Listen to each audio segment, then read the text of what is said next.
Che, vamos a arrancar. Hoy tenemos ¿Qué tenemos? la última entrevista al hueso.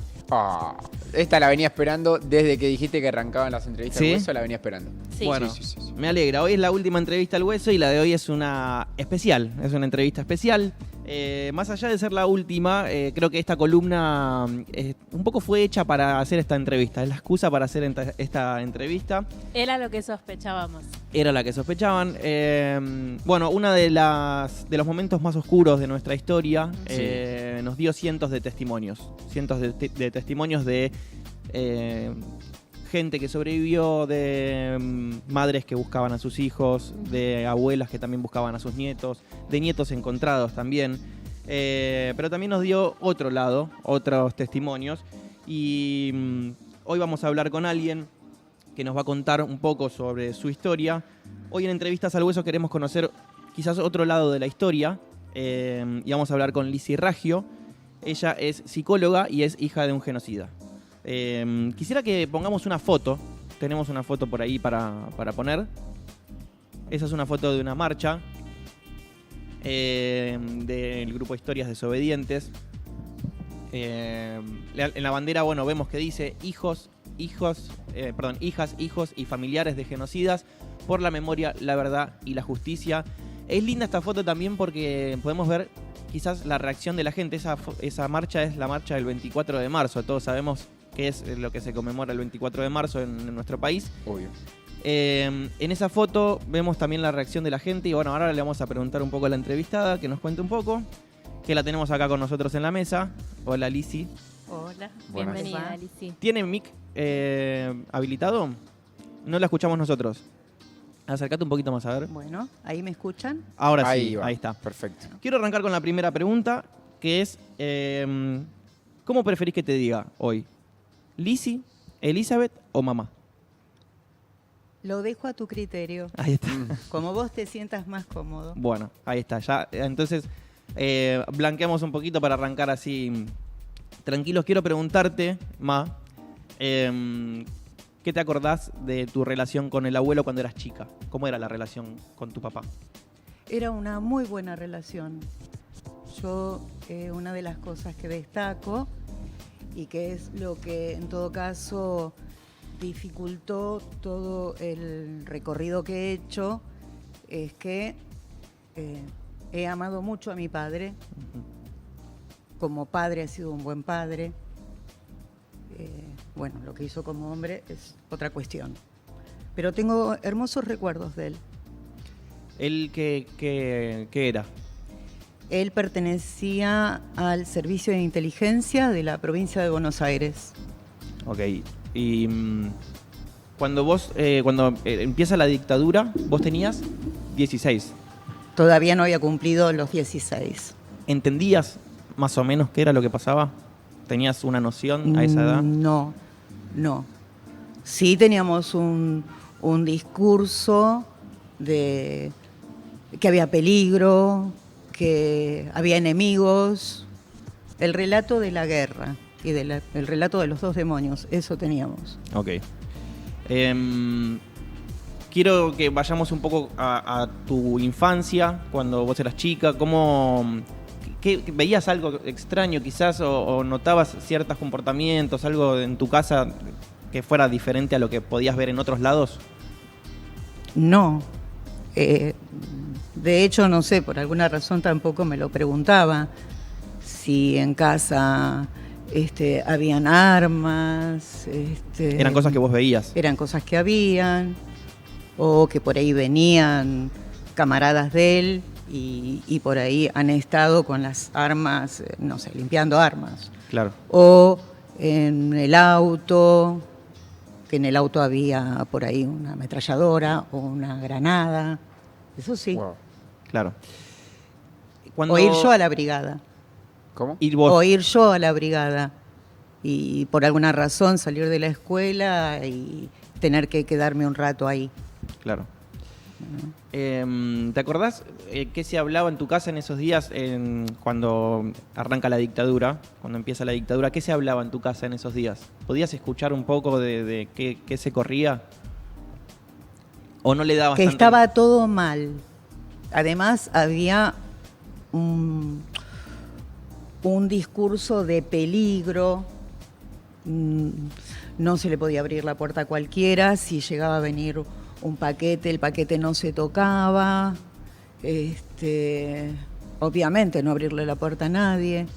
Muchos años después me enteré, por ejemplo, que toda la gente con la que yo me vinculaba era gente a la que se le hacía un ambiental. ¿Qué es una ambiental? Es una investigación a ver quiénes son los padres, a qué se dedican, eso. Claro. ¿Y tenías quizás algunas personas con las que vos te acercabas que tuvieron después ese proceso de ser, ¿cómo se diría? Un ambiental. ¿Cómo? O sea, ¿vos tenías relaciones que después te dijeron, no, acá no podés juntarte más? Sí. ¿Y cómo era eso? Porque quizás eran amigos tuyos o cosas así. Fue la única vez que mi papá me pegó. Y fue la primera vez que yo sentí que quién era ese hombre que me estaba golpeando. ¿Tenías? Porque tenía 15 años, 16. No quería que me juntara con alguien puntual porque sus padres eran militantes. Y se enteró que me había juntado y empezó un interrogatorio y creo que algo le pasó a él en ese momento que no me vio a mí. No era él conmigo, su mirada, su manera de preguntarme, de hablarme, no esperar una respuesta, porque me hablaba en un tono extraño, por ejemplo, con la voz muy baja y lento. ¿Y qué cosas te decía? Por ejemplo, ¿qué te dije? Y cuando yo iba a contestar, ¡pah!, venía el sopapo. ¿Y con quién estuviste? Era como una especie de interrogatorio. Era como un interrogatorio y no era él. La persona que me estaba mirando... ¿Te dio miedo? Sí. No pude ni siquiera levantar las manos para atajar los cachetazos. ¿Y de ahí en adelante cambió tu relación con él? No. ¿Qué pasaba con la abuela en ese momento, con tu mamá? Mi mamá estaba en ese momento ahí, ella estaba presente y no intervino para defenderme, para pararlo a él. ¿Ella estaba alineada a los pensamientos del abuelo? Sí. O sea, la misma ideología habían... Sí, lo que ella tenía era miedo. ¿De? Que nos pasara algo. Claro. Eso. Y muchas veces insistía en pedirle que renunciara, que se fuera, porque él con ella comentaba cosas. Y a veces nosotras pesquisábamos alguna conversación. Claro. ¿Y en algún momento vos estuviste alineada también a los pensamientos del abuelo? Yo repetía como un loro lo que escuchaba en casa. ¿Qué cosa, por ejemplo? Está bien. Hay que... Se mató poca gente. Claro.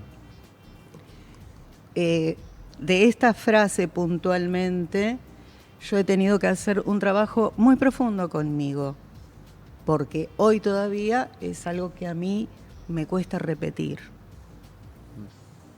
Claro, pero también tenía que ver un poco con la edad, con lo que se vivía también. Con la gente con la que yo me rodeaba, porque no había alrededor mío personas que tuvieran un pensamiento diferente. Claro. No había lugar para la duda. No había lugar para la duda. Y por cómo se dieron las circunstancias en mi vida, yo no ingreso tempranamente a la universidad, que por ahí eso hubiera provocado antes un movimiento grande. Para mí el punto de quiebre es cuando va llegando la democracia y empieza ese rum de esas voces que empiezan a crecer y se empieza a escuchar. Y bueno, empezar a hacer un seguimiento de los juicios, leer el Nunca Más, y ese fue un punto de quiebre, de muchas conversaciones, discusiones, peleas,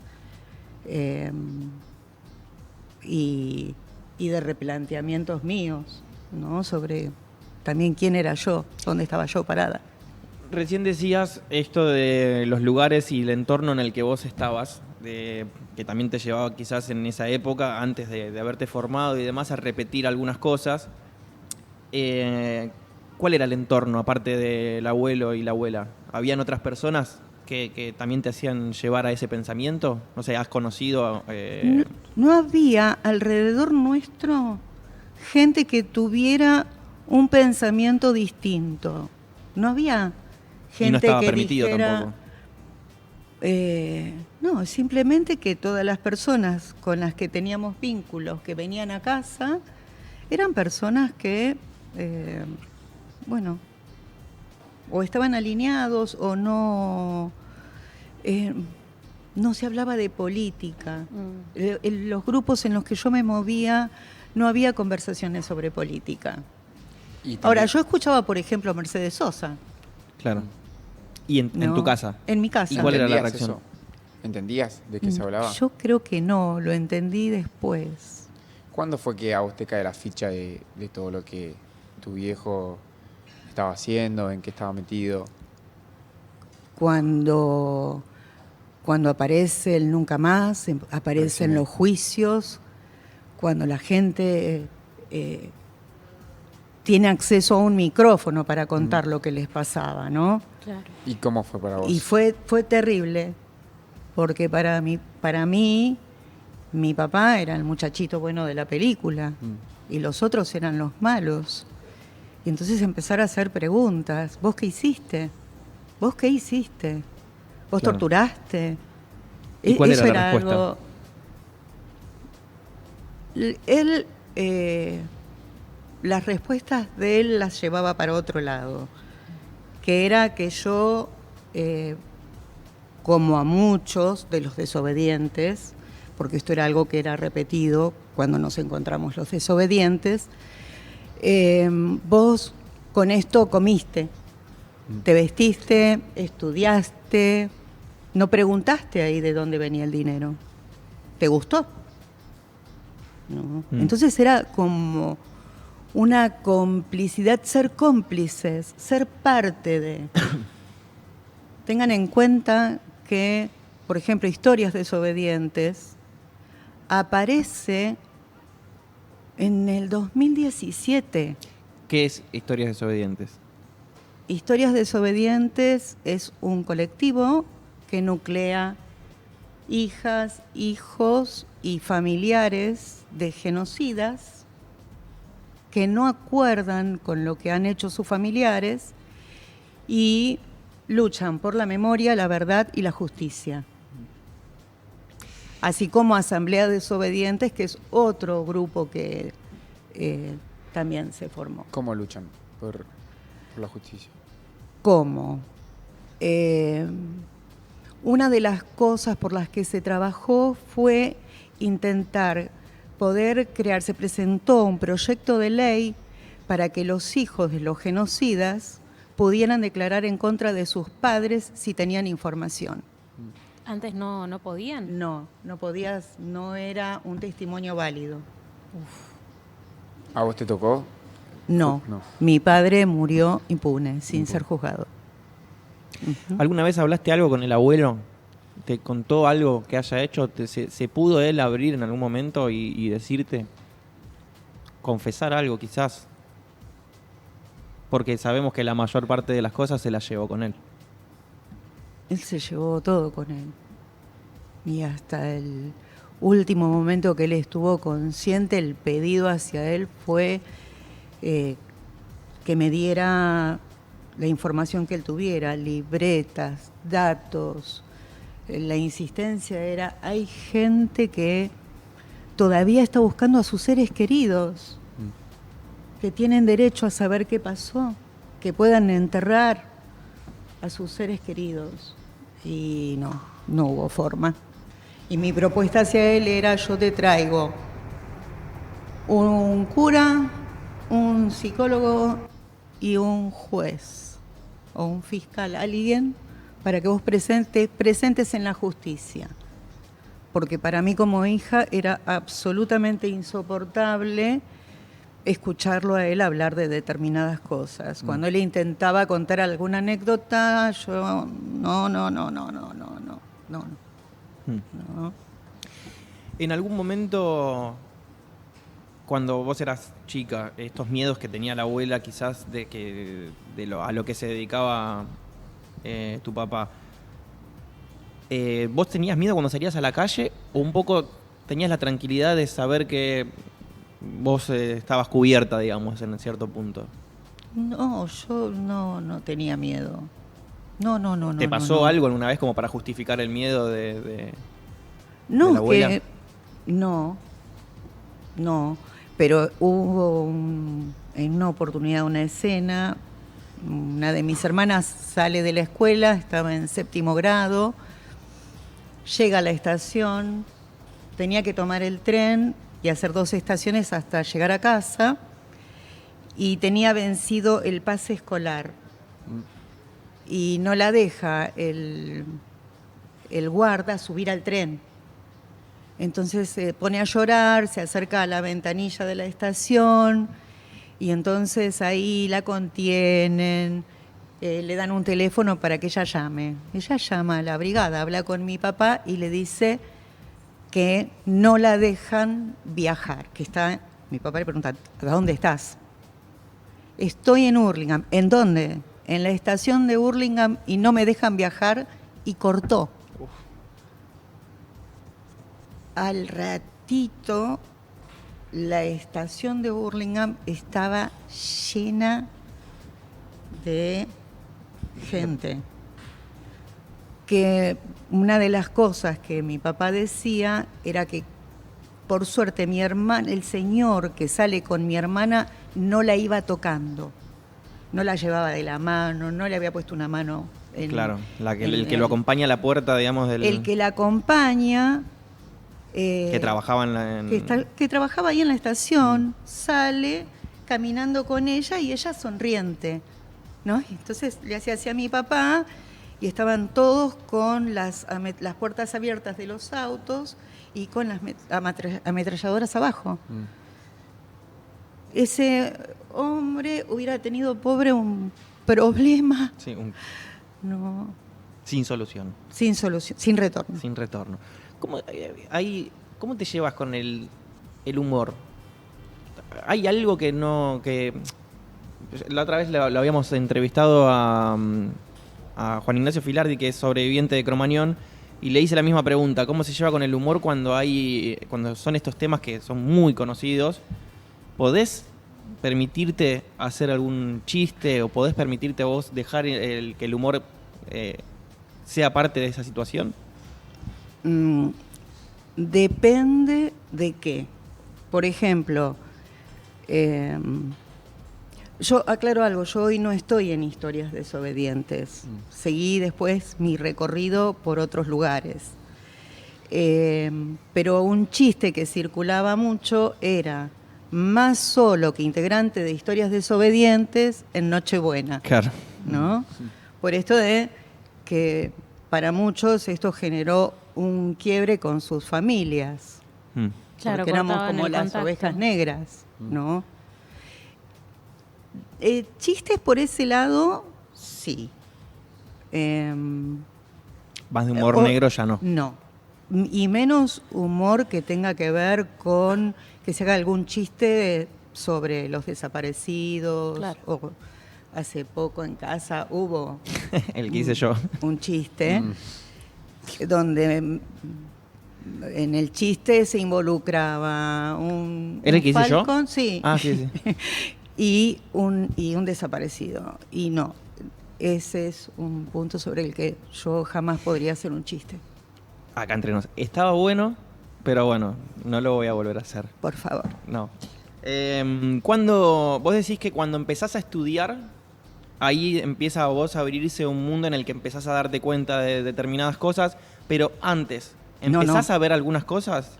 Antes. Ok. Mucho antes. ¿Cuáles son las cosas que a vos te hacen dar cuenta? Che, acá... Cuando escucho a la gente, cuando escucho los testimonios, eso me rompió la cabeza. ¿Y qué es lo primero que haces? ¿Hablás con él? Empiezo a pedirle a él explicaciones. Y empiezo un proceso de terapia, porque realmente yo tenía una imagen de mi papá y era alguien a quien quería, y por el otro lado se me desarmaba totalmente la imagen que yo tenía de él.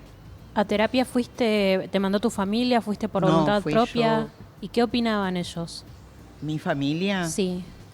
No opinaban, y tampoco yo hablaba sobre estas cuestiones con mi familia. Discutía con él. Con él hemos hablado, hemos gritado, lo he insultado, he llorado.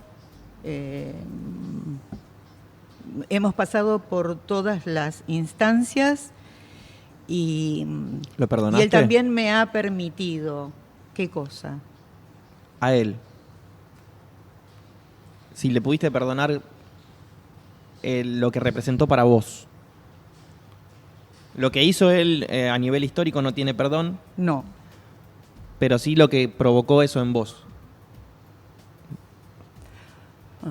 ¿Me estás preguntando algo, Nicolás? Que sabés que nunca me han preguntado.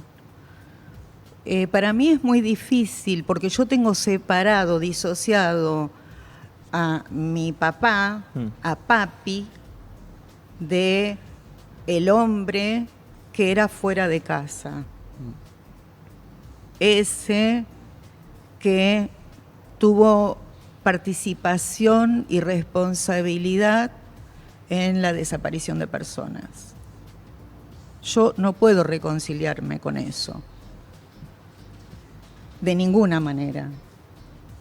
Es decir, en este punto no hay perdón ni olvido. Con mi padre, con mi papá, trato de quedarme con esas cosas de él. Sí, porque aparte era y esa difícil. dicotomía que tengo entre estos dos aspectos de él me van a acompañar toda mi vida. ¿Y cómo fue tu relación con él después de que te enteraste de todo? El día a día. Pasamos por distintos momentos. Hubo momentos que fueron más intensos que otros. Había épocas en las que yo arremetía con las preguntas acerca de... Era muy bueno contestando. Era muy bueno contestando, sí. Encontraba siempre la forma Sí. Se escabullía. de escabullirse, sí.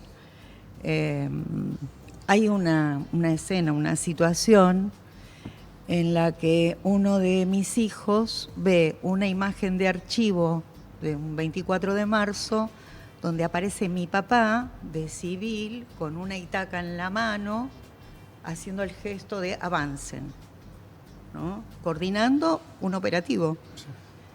Y entonces mi hijo dice, el abuelo, ese es el abuelo. Eso dio lugar a que él empezara a hacer preguntas. Lo llamó por teléfono al abuelo y le dijo que quería saber qué había hecho él cuando él estaba en la dictadura, en la época de la dictadura. Mi papá vivía en San Martín de los Andes. Viajamos a San Martín de los Andes y en San Martín de los Andes se sentaron mis hijos y mis sobrinos, y yo creo que ese de alguna manera fue el juicio que él tuvo, porque los nietos le empezaron a preguntar. Y antes de que se diera esa charla, ni bien llegamos nosotros a San Martín de los Andes, yo tuve una conversación con él y le planteé que los chicos iban a hablar con él y que él no les iba a contar el cuentito de los dos demonios. Porque si él hacía eso, yo lo iba a desmentir delante de los chicos. Entonces se sentaron, empezaron a preguntarle.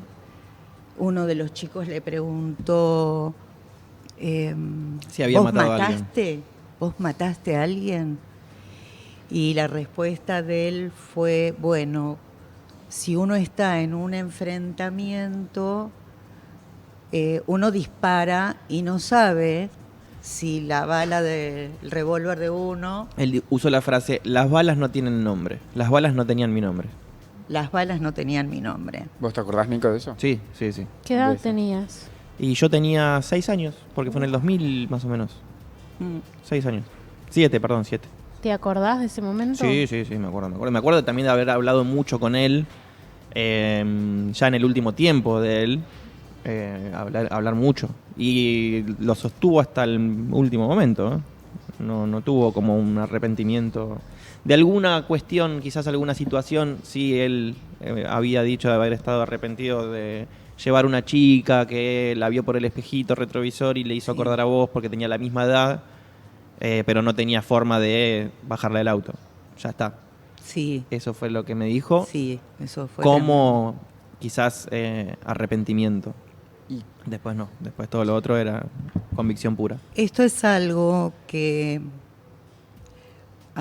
a ver, a mí me parece, si hay una razón por la que yo acepté venir a esta entrevista, es porque me parece que es importante que se entienda, y más hoy, que no todos los hijos de los integrantes de las Fuerzas Armadas y de Seguridad que tuvieron participación durante la última dictadura militar, no todos los hijos estamos alineados con esos padres.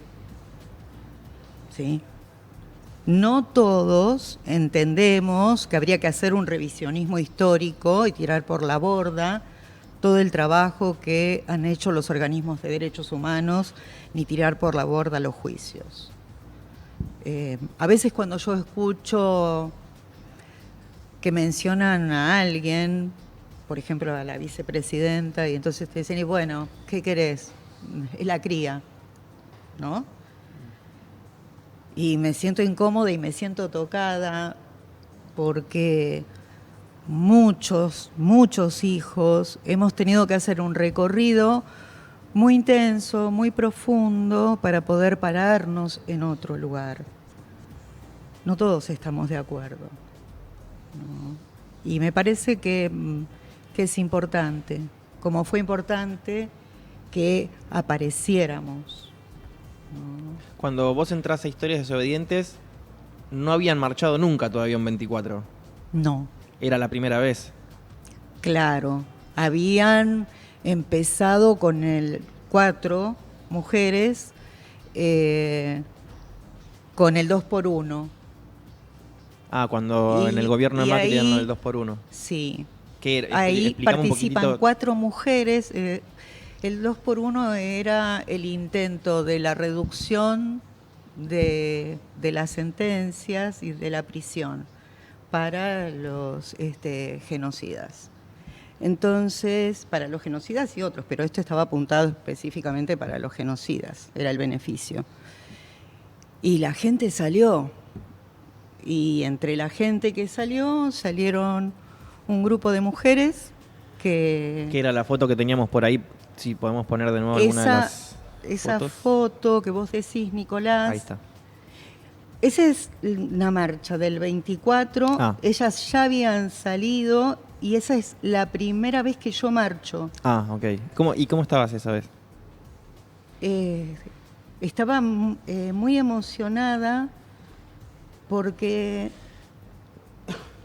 yo siempre sentí que no tenía derecho a estar un 24 de marzo en Plaza de Mayo, que no tenía derecho a acceder a eso. También estaba la fantasía que alguien podía decir, ahí está la hija de... Claro. ¿Eso le pasaba a todos o te pasaba Eso solo? nos pasó a todos porque sentíamos mucha vergüenza, mucha culpa y estábamos alineados con el mandato de silencio. Claro.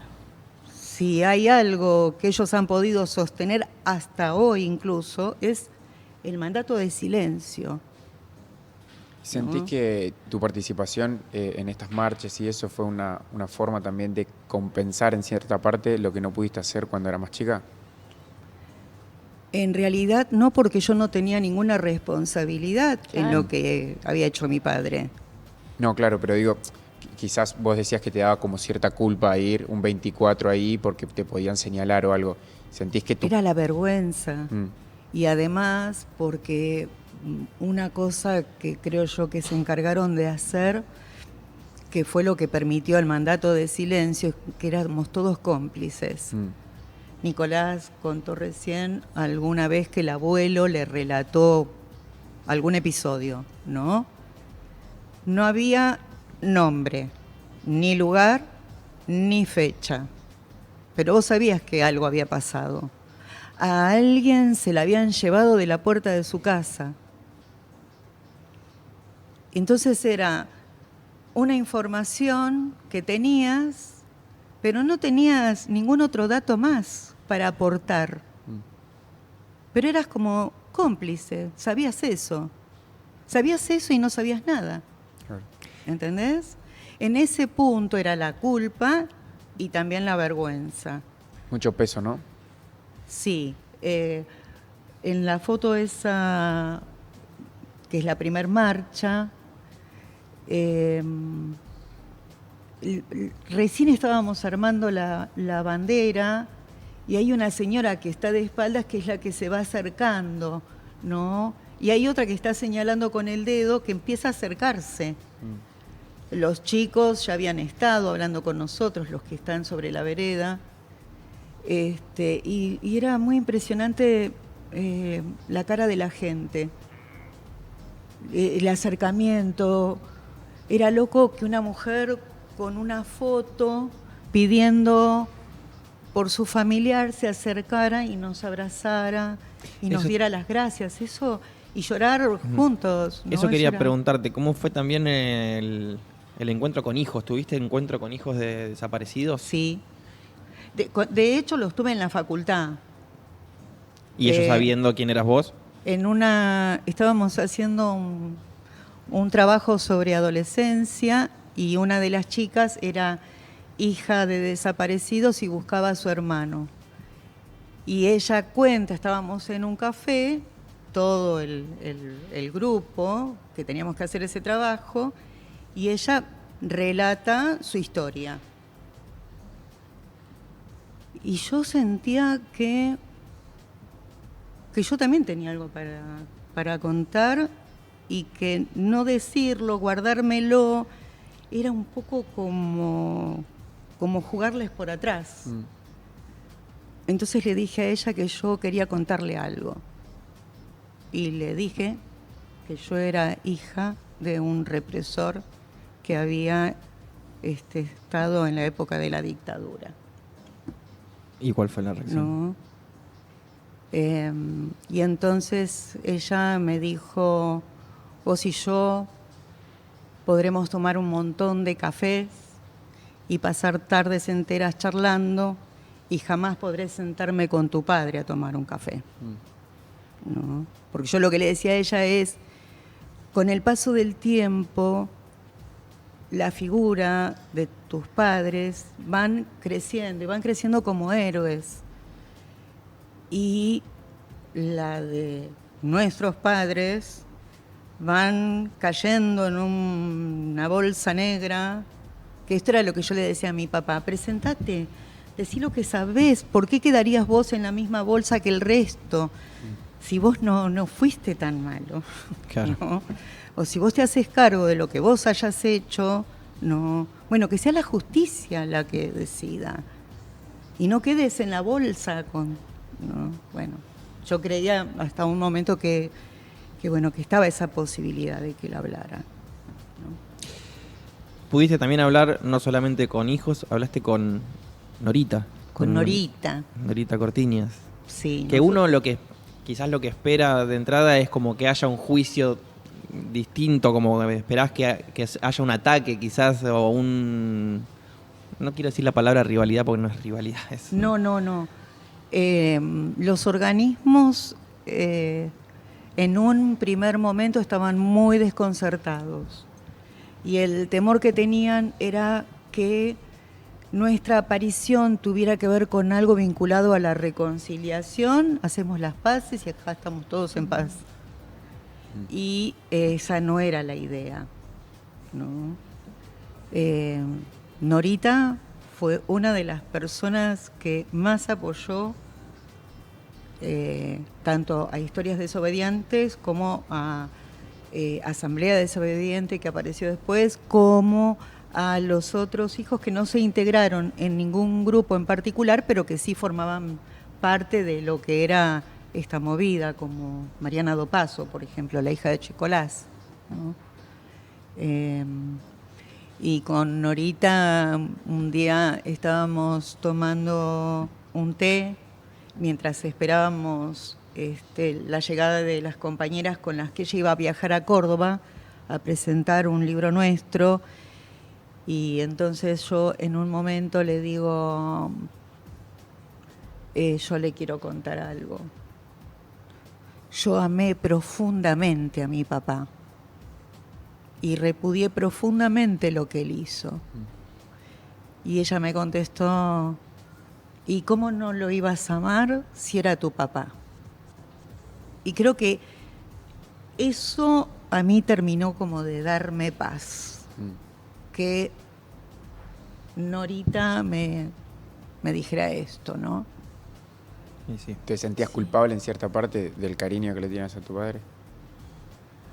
No, el proceso de entender que una cosa era el hogar desde del que veníamos, las frases que habíamos repetido, digo, y de haber querido, no sé si haberlo querido, porque en algunos casos, algunos padres no fueron solamente monstruosos afuera, fueron monstruosos adentro de sus hogares. Sí. Claro. Y esto para un sujeto es terrible, ¿no? Que sea solo un monstruo. Ahora, cuando puede ser un monstruo tal vez afuera y adentro no, Es más difícil. Es complicado. no sé, es otra historia, es otro el trabajo que hay que hacer, ¿no? Y cómo pensarlo. La primera vez que yo marché y la primera vez que fui a Plaza de Mayo, me estaba arreglando para salir y me estaba acomodando un pañuelo y apareció la imagen de mi papá y me angustié terriblemente hasta que pude como parar un poco y decir, pero esto no es por él, esto es por mí. Yo voy a marchar por mí, por donde yo estoy parada en el mundo, ¿no? Sí. Y esto también permite, creo yo, dar cuenta de que la mayoría de los hijos de los genocidas que no acordaron con sus padres no son grupos de reventaditos, de hijos rebeldes que están en confrontación con sus padres. Son sujetos éticos. Son sujetos con una postura en la vida.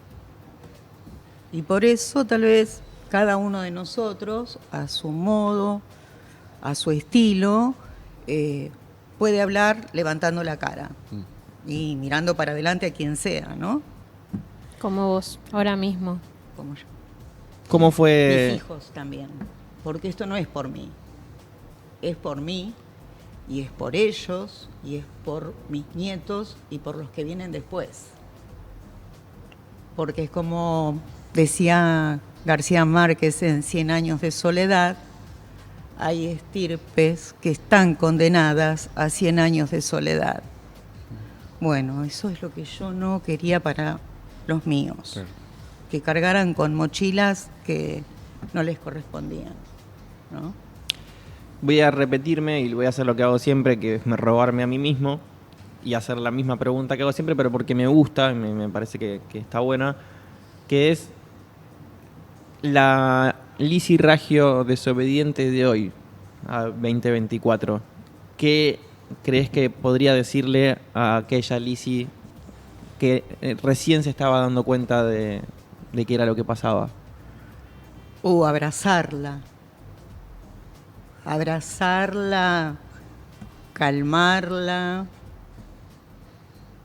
asegurarle que estaba bien. Eso, porque yo pensaba que era la única. No sabía si habría otros hijos que les pasaría lo mismo. Y a la anterior, a esa que empezó a darse cuenta, a esa amorosamente trataría de ir explicándole de a poco. ¿No? ¿Y al abuelo? Porque el abuelo falleció en el 2015 Sí. y todavía no estabas en Historias Desobedientes. No estuviste y no hiciste todo el camino que hiciste después de Historias Sí. Desobedientes. ¿Crees que todo el camino que hiciste después de la muerte del abuelo fue igual de importante que el que hiciste antes? Si yo no hubiese hecho el camino que hice antes, no hubiera podido llegabas. hacer el camino posterior, ni tampoco el de ahora. ¿No? Claro. ¿Cómo crees que lo hubiese tomado él? Todo lo que hiciste después. Él decía que sus hijas eran de armas tomar. Y yo le decía que no, que éramos de palabra tomar, ¿no? Y yo creo que él lo hubiera entendido. Sí, lo hubiera entendido. Él me respetaba a mí. Sí. Y respetaba mi opinión, ¿no? Eso también era como difícil, ¿no? Porque él me permitía discutirle y esto fue hasta el final, ¿no? ¿Recordás alguna de las últimas discusiones? ¿Con qué tenían que ver? Las últimas no fueron discusiones, fueron pedidos. Pedidos, porque no perdía las esperanzas yo de que él aportara la información que tenía. ¿No? ¿Y tu madre, cuando todo esto sale a la luz, que ella un poco también ya lo sabía, tomó papel con vos? Mi madre falleció antes. Antes. Sí. Esta es una cuestión interesante, como yo estoy con otra compañera desobediente haciendo un trabajo de investigación sobre sus mujeres, nuestras madres. Porque estamos pensando cómo se articulaban estos hogares, quién les hacía de soporte a estos hombres, ¿no? Y muchas de estas mujeres murieron de cáncer, por ejemplo, la mayoría. ¿Es el caso de tu madre? Que es el caso de mi madre, ¿no? Sí. Les recuerdo a todos, estamos en la última entrevista al hueso, estamos hablando con Lizzy Raggio, hija de genocida. ¿Cuál es la diferencia entre genocida y represor? ¿Dónde está la diferencia ahí? La diferencia está en que cuando las fuerzas de seguridad o las fuerzas armadas reprimen en la calle, por ejemplo en las manifestaciones, ahí estamos ante represores. ¿Sí? Ahora, el genocida es alguien que extermina, y extermina bajo su propia ley,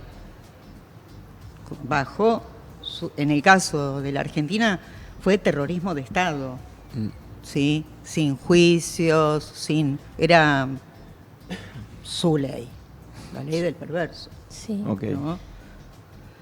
Lizzy, para ir cerrando, yo te quiero preguntar qué sentís, sobre todo en estos últimos años, en que en los medios y en las redes hay como un discurso apologista de la dictadura. Hay gente que no sé si antes no se animaba, pero ahora lo estamos escuchando un montón, gente que reivindica la dictadura, que niega lo que pasó, que niega la cifra de 30.000. ¿Cómo lo sentís? ¿Y qué le dirías a esa gente? sobre todo muchos que quizás son chicos y recién están aprendiendo sobre esta parte de nuestra historia? A los adultos, ¿qué les podés decir? Son adultos y se tendrán que hacer responsables de sus dichos y de sus actos. En el caso de los chicos, yo les diría que investiguen, que busquen archivos, que se informen. Eso les diría, ¿no? Porque me parece que... Y que formen su propia opinión también. Porque material de archivo hay mucho escrito, hay hecho, hay camino recorrido. Entonces, hay que mandar que se a leer a informen. los chicos y a nuestros políticos también, los que tenemos hoy en día un poquito también habría que mandarlos a estudiar, les hace falta, me parece, eso es opinión mía igual. Bueno, hemos llegado al final de la última entrevista al hueso. ¿Cómo me ves acá, Ma? Estoy bien, ¿no? Me queda lindo Sí. esto. Sí. Aparte lo hago muy bien. Me gusta cuando no está negro el humo. Ah, ¿no te gusta? A mi mamá no le gusta negro humo. No. Debo decirlo, a mi mamá no le gusta negro humo. ¿Qué te gustaría ver más de Nicolás en este rol? Me gusta cuando calla. Nicolás hoy pudo preguntar y pudo mostrar algo de su capacidad. Eso. ¿Vieron? Qué lindo. A todos. Bueno, pero está hablando mamá. Quisiera que pongamos la foto de nuevo, la foto de la marcha, para despedirnos con eso. Gracias, Ma. Muchas gracias. Gracias a ustedes. Gracias.